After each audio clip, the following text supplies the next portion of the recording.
let's combine everything that we've looked at so far into one neat curve sketching menu. Things to look for. Now don't forget the simple ideas that we looked at ages ago. Things like points of discontinuity. So where are the exclusions in the domain? Things like that. And what are we looking for? We know bottom of the fraction can't equal 0. So that's one way of finding discontinuities. Other sorts of asymptotes, this one here would have an oblique asymptote, because we know that fraction 1 on x can't equal 0, therefore the whole thing can't equal y equals x. We know we've got an oblique asymptote. And we've now seen different ways of finding those as well. We can do it by polynomial divisions.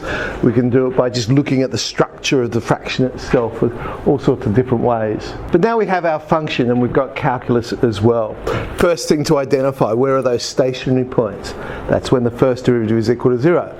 Once we have those stationary points, we want to go and classify them. We know it's a maximum if it's concave down. We know it's a minimum if it's concave up.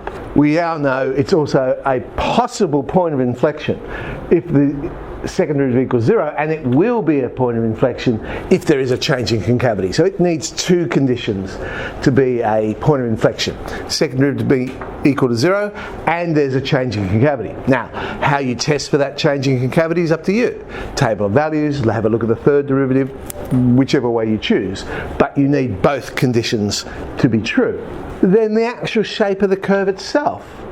We can look at the first derivative, and if it's a positive, we know the curve's going up or increasing. If it's negative, it's going down or decreasing.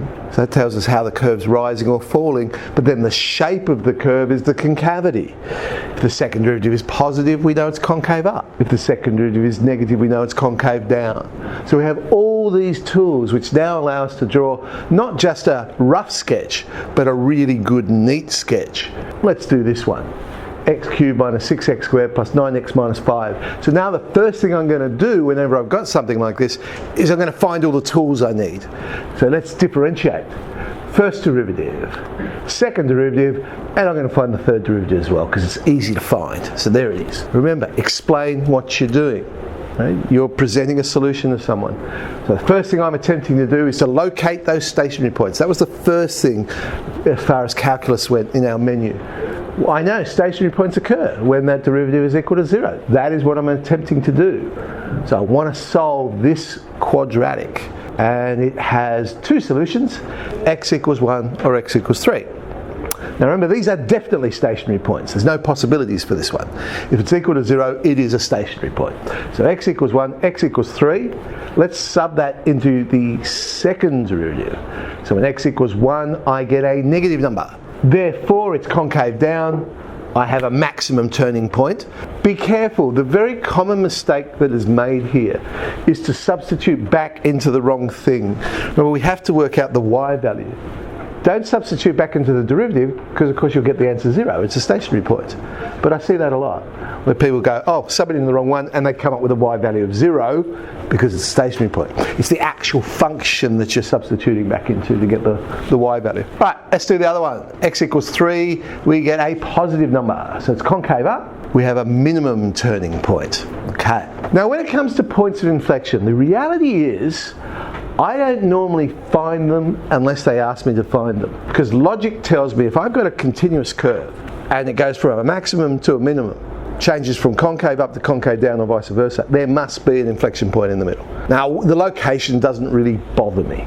Now if they ask me to find it, I will. Or if I'm unsure about what it looks like, it might be something unusual, yeah, I'll go look for it. But for the sake of our example, I will go and find it.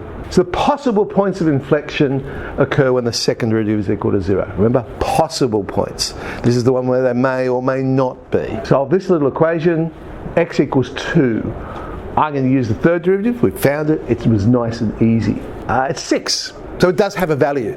There is a value to this thing that is measuring the change in concavity. So there must be a change in concavity. Alright, I know 2, negative 3 is a point of inflection. Let's put it all together. There is our maximum point, there is our minimum point, and in the middle there's this inflection point. As I say, I don't normally bother plotting it unless they've asked me to. And it's just a matter of drawing the curve. And remember, it's not dot to dot, it is a curve that you're drawing, not like those old dot to dot pictures you used to do as a kid, where everything was sharp and straight. Y-intercept's very easy to find, that's going to help me. -5. X-intercept, can't be bothered. How do I get away with it? That's how I get away with it. Sure, that curve is going to keep going and cut the X-intercept somewhere. I don't care where it is. But there's my picture. Again, if it's easy to find, I will. But remember, we're dealing with a cubic here. Cubics aren't necessarily easy to solve. Would that be an easy one or not? I don't know, and I'm not even going to bother trying.